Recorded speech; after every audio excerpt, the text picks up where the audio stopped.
Fala galera, quem está falando é Rafael Silva, sou escritor do livro Dor e hoje vamos falar sobre um outro grande povo da antiguidade. Vamos falar sobre os hititas.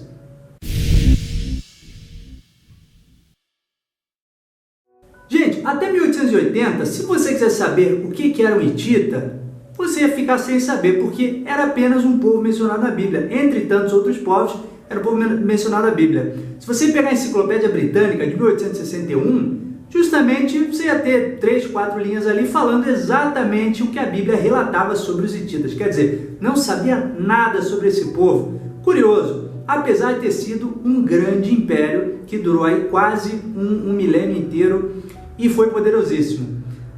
Agora, eu falei já para você que a Bíblia é, sem sombra de dúvidas, um documento histórico importantíssimo, independente da religião de qualquer um, é um documento histórico importantíssimo. Eu vou mostrar para você que, antes que se descobrissem cerca de 10 mil tabuinhas dos hititas e que se entendesse a língua deles, a Bíblia já mostrava que era um grande império, que aquilo tinha sido um grande império. Historiadores não sabiam disso. Mas, quer ver como é que a Bíblia mostra que aquilo ali era um grande império? Eu vou mostrar para você. Primeiro, na Bíblia nós temos 47 passagens sobre os hititas. Você lembra de Esaú? Lembra de Salomão? Tiveram esposas hititas. Você lembra de Gênesis, no capítulo 23, quando Abraão vai comprar um terreno sepulcral para a sua falecida esposa Sara? De quem que ele compra? De um hitita. Agora, tem duas passagens na Bíblia que são muito reveladoras. Isso que eu quero mostrar para você, tá ok? Vou ler ela junto com você aqui e vou te mostrar como que a Bíblia já mostrava, né, muito antes de se descobrirem realmente essas tabuinhas, quem que eram os hititas e o poderio desses caras aí, tá ok? Vamos ler aqui. O primeiro indício está no Deuteronômio, no capítulo 7. Vou ler para você aqui, acompanha aqui. As nações idólatras serão expulsas. Capítulo 7. Ó, quando o Senhor, seu Deus, os fizer entrar na terra para a qual vocês estão indo para dela tomarem posse, ele expulsará de diante de vocês muitas nações, os hititas, os girgazeus, os amorreus, os cananeus, os ferezeus, os heveus e os jebuseus. Então, 7 nações citadas, quer dizer, os cananeus, os jebuseus, conhecemos um pouquinho, os amorreus conhecemos bastante, e nós temos aí entre essas 7 nações, os hititas. Antes, no primeiro grupo citado é o grupo dos hititas. Então, peraí, por que esse grupo é o primeiro grupo citado dentro, inclusive, do grupo dos amorreus, que a gente sabe que teve um papel histórico importantíssimo, não é verdade? O segundo indício está lá no segundo livro de Reis, no capítulo 7. Está falando sobre o cerco de Samaria. O rei da Síria tinha cercado Samaria e no meio desse cerco acontece uma coisa engraçada. Eu vou ler para você. Segundo livro de Reis, no capítulo 7. Vou ler para você. Ó, versículo 5. Ao anoitecer, eles foram ao acampamento dos arameus. Quando chegaram às imediações do acampamento, viram que não havia ninguém ali, pois o Senhor tinha feito os arameus ouvirem o ruído de um grande exército com cavalos e carros de guerra, de modo que disseram uns aos outros: ouçam, o rei de Israel contratou os reis dos hititas e dos egípcios para nos atacarem. O que isso quer nos dizer, gente? Temos aí os egípcios, a gente conhece, não precisa falar nada, os egípcios foram um grande povo, uma grande civilização. Agora, os reis dos hititas e dos egípcios, os hititas são citados antes dos egípcios. Olha que tremendo que é isso, né, gente? Então, quer dizer, era um povo mais poderoso que o povo do egípcio, para ser citado anteriormente, né? Então, quer dizer, nessas duas passagens a gente pode ver que os hititas não eram qualquer um. E depois de 1880, depois de 1910, a gente descobre que realmente não eram qualquer um, não. Era um grande povo e nós vamos falar desse povo, tá ok? Para a gente falar desse povo, vamos começar com aquela pergunta de sempre. Quem que eram os hititas? Vamos ver? Qual que era o território desse grande povo aí do segundo milênio de Cristo? Basicamente, se resumia, algumas vezes passou dali, mas a Ásia Menor, a região da Anatólia. Você conhece a região da Anatólia? Essa ponta da Ásia, o encontro da Ásia com a Europa, chamada antigamente Ásia Menor, hoje Anatólia, era uma região curiosa, porque tanto o sul quanto o norte são cercadas por grandes montanhas. Nós temos ali o Taurus, fechando essa região do litoral, inclusive. Então, por isso, por essa geografia, era uma região de desertos e de lagos ali, uma região inóspita, mas que um grande povo habitou ali. Hoje é a região da Turquia, a parte da Turquia, a parte da Ásia da Turquia. Tem um pedaço também da Europa ali da Turquia hoje, mas está dentro do que hoje é a Turquia. E quem que morava nessa região aí da Ásia Menor? Vamos ver? Vamos falar um pouquinho, temos muito o que falar, vamos dar um resumo, mas vamos falar sobre a história política desse pessoal aí, vamos lá. Antes do segundo milênio antes de Cristo, nós temos um povo asiânico morando ali na região do rio Hales. Você sabe, já falei em outro vídeo, que todas as civilizações antigas dependiam de um rio para a sua subsistência. No caso ali da Ásia Menor, esse povo asiânico aí dependia do rio Hales, tá certo? Se desenvolveram ali, às beiras desse rio. Antes do segundo milênio antes de Cristo, pelo menos a época de Sargão Grande, sabemos que esse povo, esses camaradas estavam lá. Se chamavam o povo de Hatti, certo? Eram asiânicos. Nós temos, a partir do segundo milênio antes de Cristo, migrações vagas de povos indo-europeus. Falamos também sobre isso em outro vídeo. Se você quiser, pesquise aí nos persas, nos semitas, você vai entender um pouco melhor. Mas nessas migrações, diversos povos indo-europeus vão se embrenhando ali na Ásia Menor. Nós temos os celtas, nós temos os frígios, nós temos os luítas, principalmente uma tribo dos nessitas, que entram por ali, vão se imiscuir ali na região do rio Hales, onde morava esse povo de Hatti, e em cerca de 1700 nós temos o rei Anita conquistando a capital desse povo de Hatti, e se assenhorando daquelas terras e se chamando assim de, agora sim, o rei de Hatti. E eles passam a ser chamados a partir dali, seus sucessores, do povo de Hatti, que seriam os hititas. O nome hitita vem disso. Então o que acontece? Não dá para ver confusão. Esse povo asiânico que morava anteriormente e se chamava os verdadeiros hititas originais, hoje são chamados proto-hititas. Por quê? Quem ficou conhecido como hititas são esses posteriores, que vieram ali depois da invasão da conquista do rei Anita. Tá ok? Então vamos continuar daqui, cerca de 1700. Aí em 1586 nós temos um sucessor do rei Anita, provavelmente chamado Labarna, que centraliza aqueles principados que haviam, aqueles pequenos reinos, traz todos eles para si, forma uma única entidade política, e aí é chamado o fundador do antigo Império Hitita, né? Muda a capital, da antiga capital onde ficava do povo de Hatti, para Hattusha, que passa a ser aí, do começo ao fim do Império, a capital do Império Hitita, e muda também o seu nome para celebrar isso para Hattusil I, que era o homem de Hattusha, que era a cidade que virou capital, certo? 1586. Morre então Hattusil I e entra em cena seu neto Burchili I. Então, durante o reinado do Burchili I, nós vamos ter, que vai de 1556 a 1526, a gente vai ter três acontecimentos muito importantes na história dos hititas, que marcam os hititas agora como uma grande potência ali na região do Oriente Próximo, certo?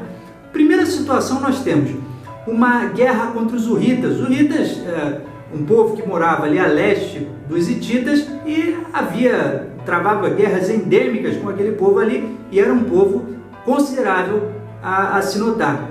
Então, uma das situações que acontece durante o reinado dele são as guerras contra os hurritas. Temos também, uma mais importante, conquista de Alepo. Havia um reino semita de Yamad ali na Síria, e a capital era Alepo. O Burchili I consegue conquistar e destruir Alepo, acaba com esse reino que havia ali ao sul, então grande conquista dele. E terceiro ponto e mais importante foi o grande saque de Babilônia em 1531. Se você assistiu o meu vídeo lá sobre a Babilônia, sobre o Império Babilônico, sobre os persas também alguma coisa falamos, você sabe a importância desse saque de Babilônia. Por quê? 1531, a esse saque, o Burchili simplesmente saqueia, ninguém sabe o porquê que houve esse saque, alguma coisa aconteceu, mas volta para casa, certo? Ele não conquista, não domina a Babilônia, simplesmente vai ali, saqueia e volta para casa, abrindo as portas então para que os cassitas dominem aquela região, como se falou em outro vídeo. Ninguém sabe por que ele só saqueou e voltou para casa, mas enfim, aconteceu. Provavelmente era muito distante de seu próprio território, foram só para saquear e voltar para casa. Só que o que acontece? Quando o Burchili está voltando para casa, ele é assassinado por um cunhado seu, que era o Rantili I. Assassinado, e a grande obra que ele estava começando começa a ficar meio bagunçada. Por quê? Depois do Rantili I, que era esse cunhado, nós temos uma página negra no Império dos Hititas, caos para todo lado, anarquia mesmo, rei matando rei, assassinato, intriga, aquela coisa que a gente conhece que eventualmente acontece aí pelos impérios. E o que acontece? Somente em 1460 a.C., que um dos usurpadores, houve vários, um dos usurpadores, que era Telepino, esse cara, ele faz uma chamada Proclamação de Telepino. Ele organiza a forma como deveria acontecer a sucessão dinástica, marcando tudo, né? Se o rei morrer, deve vir o filho mais velho. Se o filho mais velho não estiver apto ou morrer, entra o filho segundo da linha e tudo mais, né? Organizou essa parte aí. Politicamente, não ficou nada organizado, continuou bagunça, e nós temos perda de território até o seu núcleo inicial ali ao redor de Hattusha. O Império Hitita estava quase extinto quando surge o cara mais genial de todo o Império Hitita, e vamos tomar um tempinho a mais para falar desse camarada que foi o auge, o apogeu do Império Hitita. Vamos falar de Suppiluliuma. Vamos lá. Suppiluliuma vai reinar de 1344 a 1322. Durante essa época, estávamos ali no Egito com Akhenaton. Você lembra do Akhenaton, Amenófis IV, que estava mais preocupado com suas reformas religiosas do que as reformas políticas, então não foi nenhum trabalho para o Suppiluliuma. O que a gente deve notar com o Suppiluliuma é que o reino dele estava quase arrebentado, quase extinto, não tinha mais império, era só um pequeno reinado ao redor de Hattusha. Ele, sozinho, por conta de sua força, grandiosidade, conseguiu transformar aquilo novamente num grande império. Primeiro, ele tinha servido já como general de seu pai em várias batalhas, era um homem experiente. Quando o seu pai morre, o Suppiluliuma acha que o irmão dele, que na verdade deveria assumir por ser mais velho, conforme a proclamação do Telepino, ele acha que o irmão não é capaz e acha que ele deveria ser o imperador do Império Hitita e assassina o irmão, toma o poder do irmão, contra a proclamação de Telepino. Isso é importante a gente notar quando a gente chegar num dos sucessores do Suppiluliuma, certo? Mas ele toma o poder assim, sem ser legítimo de direito, e passa a conquistar territórios em volta e realmente faz tem uma carreira brilhante. Conquista um grande território, traz o Império Hitita ao seu apogeu, e era realmente um tempo maravilhoso para ser hitita dentro do reinado do Suppiluliuma. Era um cara muito sagaz, não só com essas conquistas que ele teve ao redor ali, tanto para leste, para oeste, para o sul, também na região da Síria, aconteceram algumas situações engraçadas com ele. Primeiro, você tinha com os hititas, como com diversos povos dessas civilizações antigas, muito naturais, muito do inerente, você tinha a poligamia acontecendo, tanto a monarquia quanto a poligamia, já falei em outros vídeos, aconteceram em quase todos os povos que se desenvolveram independentemente. Mas você tinha, apesar da poligamia, isso também em todos os povos praticamente, uma esposa só, que seria a esposa legítima. Todo o restante eram esposas secundárias ou concubinas mesmo. Mas a esposa legítima gerava os filhos legítimos. E ele já tinha essa esposa, então ele não poderia casar novamente. Ele era um cara muito sagaz, muito malandro. Ele queria ficar próximo lá da Babilônia. Então o que ele fez? Para ele poder casar com uma princesa babilônica, ele simplesmente exilou a sua própria esposa com seus filhos. Olha que coisa horrível, né, gente? Fez isso, trouxe a princesa da Babilônia, casou com ela para poder ter influência lá na cidade entre os dois rios. Que coisa terrível, né? Mas fez isso. Um outro fato curioso durante o reinado de Suppiluliuma foi que quando o filho de Akhenaton, Tutankhamon, ficou famoso pela múmia que encontraram, perfeitinha, os tesouros, tudo não tocado, foi o Tutankhamon. Mas não teve muita importância em seu reinado. Era um menino, morreu jovem, e a viúva, a esposa do Tutankhamon, ela mandou uma mensagem lá para o Suppiluliuma, dizendo o seguinte: olha, eu estou viúva, não tenho filhos, meu falecido marido não me deixou filhos, e eu sei que você tem diversos filhos. Então eu peço que você me mande um filho para casar comigo, e ele será o rei do Egito. O Suppiluliuma achou essa história muito esquisita e mandou enviados lá para saber que história que era essa. Realmente a rainha confirmou, falou que era verdade aquilo tudo ali que estava sendo enviado para ele, e o Suppiluliuma manda um de seus filhos lá para o Egito. O que acontece? Coisa termina bem? Não termina bem, porque o filho de Suppiluliuma, ao entrar na cidade, ele é assassinado pelos opositores da viúva de Tutankhamon. Aqueles que queriam tomar o trono do Egito acabam com o filho de Suppiluliuma, que fica evidentemente revoltadíssimo com isso e ataca o Egito. Vai lá atacar o Egito, massacra o povo do Egito, volta com vários cativos do Egito, só que para sua grande felicidade, alguns desses cativos do Egito estão trazendo uma peste, estão trazendo uma doença extremamente contagiosa, e essa peste ataca diversas pessoas no Império dos Hititas e mata, traz diversas baixas para o Império, inclusive o próprio Suppiluliuma, que morre para essa peste aí, e o filho dele, o próximo na lista, também morre e assume o trono, o próximo depois de seu filho mais velho, que é o Mursili II.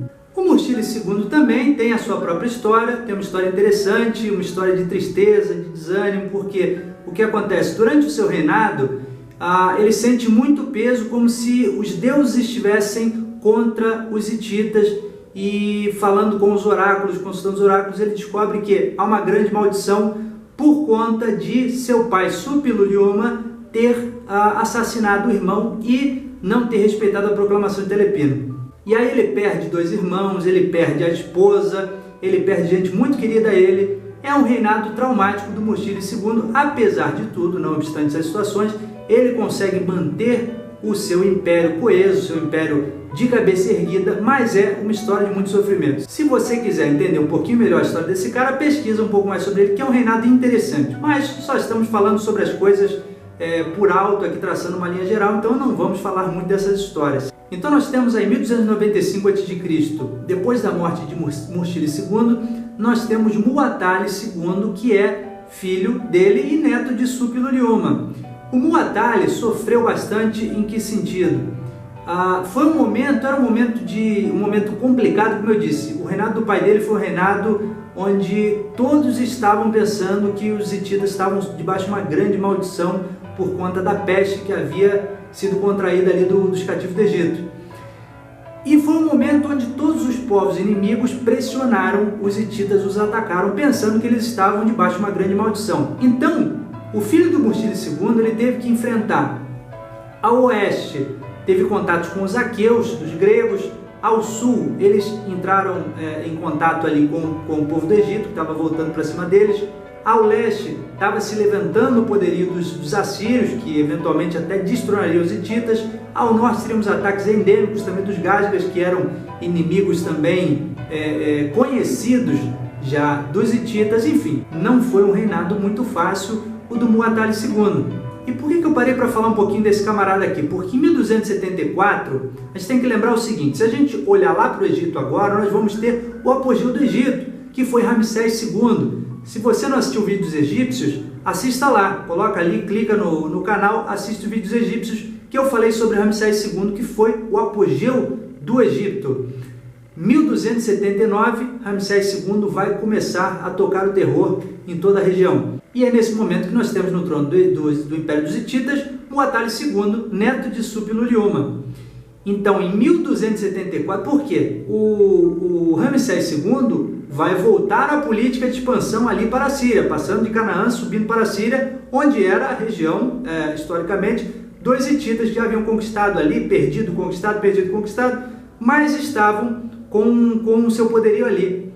Na cidade de Kadesh, nós tínhamos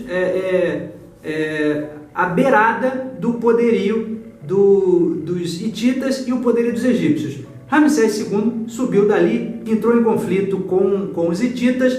Em 1274 nós temos a batalha mais antiga, a grande batalha mais antiga que a gente conhece, que é a Batalha de Kadesh. 1274 é a batalha da antiguidade, a batalha mais importante de todas. Por isso que é importante mencionarmos Muwatalli II, que foi quem enfrentou essa batalha, certo? Envolveu cerca de 100 mil homens, contando os dois lados. e isso em soldados é muita gente. Até hoje é a batalha que envolveu mais carruagens, carros de batalha, entre 5.000 e 6.000 na história da humanidade. Se enfrentaram então ali na Batalha de Kadesh e os resultados foram indefinidos, né? Se for olhar pelo lado dos hititas, conta-se que ganharam. Se for olhar pelo lado do Ramsés II, ele conta que ganharam, que foi um grande massacre. Não sabemos exatamente o que aconteceu naquela batalha, sabemos que foi uma batalha grandiosa, onde os hititas juntaram, foi uma coligação de povos asiáticos contra Ramsés II e o seu poder de expansão de Ramsés II, certo? Batalha de Kadesh. Com a morte de Muwatalli II, nós temos aí 1267, subindo ao trono um irmão seu, também neto de Suppiluliuma, Hattushili III. Esse Hattushili, ele procura ficar amigo do Egito e há um acordo de paz, que até hoje nós temos ele ali na ONU, na entrada da ONU, onde se entende agora que o Egito e os hititas se ajudariam. Por que eles fazem isso? Porque eles estão vendo que há uma potência tremenda crescendo ali para o leste, que é o Império Assírio. Então eles resolvem ficar amigos e para isso o Hattushili III envia uma filha sua para casar com Ramsés II. Ramsés II casa com ela e selam esse acordo de paz aí, certo? Um dos primeiros acordos de paz que a humanidade conhece também. A partir de Hattushili III nós temos o declínio inevitável do Império Hitita, que vai simplesmente desaparecer até ali meados de 1180, quando os povos do mar, os famosos povos do mar, surgem, quando os frígios começam a atacá-los, quando os brígios começam a atacá-los e quando finalmente os assírios vão dar o golpe de morte. Hattush é queimada, desaparece do mapa e os hititas, o Império Hitita, simplesmente desaparece. Vamos ter a partir dali simplesmente cidades-estados, pequenos enclaves com hititas morando ali. Mas o grande Império Hitita, que durou cerca de 1700, 1800 a.C. até 1180, 1200, 1180, nunca mais. Termina aí, findado o Império Hitita. Temos ainda os hititas, como por exemplo nós vemos com Salomão, que é um pouco posterior a essa data, casando com uma mulher hitita. Então sabíamos que havia cidades-estados, pequenos enclaves com hititas morando, pequenos principados aí hititas, né? Mas o grande império já terminou. Gente, essa é a história do povo hitita. Vamos falar, para concluir o vídeo aqui, já está um pouquinho longo, mas precisamos falar um pouquinho das características do povo hitita. Vamos falar? Gente, eu acho interessante a gente parar para analisar um pouquinho algumas características desse império, porque ele é um império muito natural. As características dele, que nós conhecemos muito bem por conta de ter muito registro escrito que os hititas nos deixaram, e se você quiser saber um pouquinho mais da história deles, pesquise, porque há muita coisa sobre os hititas. Isso aqui foi um resumão, tem muita coisa sobre esses caras aí. Mas é o que a gente vê em diversos lugares pelo mundo, e eu acho que é uma coisa muito emblemática a forma como eles trabalhavam. Então vamos analisar um pouquinho aqui. Primeiro, características políticas. Na política nós temos o quê? Que estrutura? Absolutismo, monarquia absoluta. O rei era o senhor, tanto temporal quanto espiritual. O que o rei dizia era aquilo, acabou, certo? Tínhamos uma pirâmide clássica, no topo tínhamos o rei, depois a nobreza, o clero junto com a nobreza, e os camponeses ali liberando os escravos também, que aí contavam com cidadãos não livres. Vamos falar sobre essa pirâmide clássica em um vídeo à parte que eu vou fazer, que eu acho muito interessante isso aí, tá? Mas vamos fazer um vídeo à parte. A estrutura social do Império Hitita, nós temos a família, o casamento como a base da família, certo? Nós temos o homem, o macho da espécie como senhor da mulher, certo? A mulher politicamente não tem poder nenhum, socialmente também não tem poder nenhum, ela deve ser submissa ao marido, ponto. Havia a poligamia, como falado anteriormente, só que principalmente entre reis e nobres, né? Claro que o povo, o populacho, os camponeses, só podiam ter, quando muito, uma esposa, porque não conseguiam sustentá-la, né? Mas entre os reis e os nobres, havia sim a poligamia entre todos eles, só que só podia ter uma esposa legítima, que deixava os herdeiros legítimos, certo? Um outro costume também interessante de se notar é o levirato, o famoso levirato, quando se o marido de uma mulher morresse, ela e ele estavam obrigados, o próximo marido, que fosse o irmão do falecido, ou mesmo o pai do falecido, estava na obrigação de casar com a viúva para não deixá-la na mão. Ele tinha essa obrigação, isso era o costume do levirato, certo? E também para concluir sobre a estrutura social, não tanto social quanto religiosa, mas é importante se notar que os hititas, todos os deuses que eles encontravam de outros povos, eles traziam para o seu próprio panteão. Então foram chamados o povo, em certo ponto de história, o povo dos 1000 deuses, porque todo deus de outra nação inimiga, eles não diziam que aquele deus não existia ou que o seu deus era mais importante que o deus do outro, como sempre acontecia. Uma curiosidade deles é que eles incorporavam aquele deus à sua própria cultura e passavam a cultuá-lo, certo? Para que eles conseguissem o favor do deus da outra nação, passava a ser o deus dele. Então tinha um panteão imenso. E a última característica aí dos hititas que vale a pena a gente notar é no direito, né? Eles tinham um direito um pouco mais tranquilo do que os assírios, os babilônicos, né? Porque eles tinham também a possibilidade de multas, né? Não só aquela pena olho por olho, dente por dente. Eles também tinham, em alguns casos, multas que se pagavam. Por exemplo, lesões corporais. Geralmente você cortava o braço de alguém ou, né, enfim, tinha o seu braço cortado, o crime tinha que, a punição tinha que cumprir o crime. Com os hititas havia algumas situações. Quando você machucava alguém, você tinha uma multa que você poderia pagar. O aborto também, por exemplo, era apenas uma multa, 20 ciclos se fosse de uma esposa legítima, 10 ciclos se fosse de uma escrava. Agora, havia sim pena de morte em diversos casos, como por exemplo estupro, havia pena de morte, como por exemplo comportamento homossexual, era punido com morte, e mesmo coisas que a nós parecem meio esquisitas, mas por exemplo roubar abelhas. Se você roubasse abelhas, você seria entregue a elas e ia morrer com a abelha te matando, a abelha que você roubou, certo? Há de se notar também que o rapto de uma mulher que não visasse o casamento, se visasse o casamento, estava justificado, mas o rapto de uma mulher, ele era punido mais severamente do que o assassinato. Se você assassinasse alguém, você teria que entregar 4 pessoas da sua família, incluindo você, para a parte queixosa, né? Para ser escravo, para matar, vingança, enfim, o que fosse.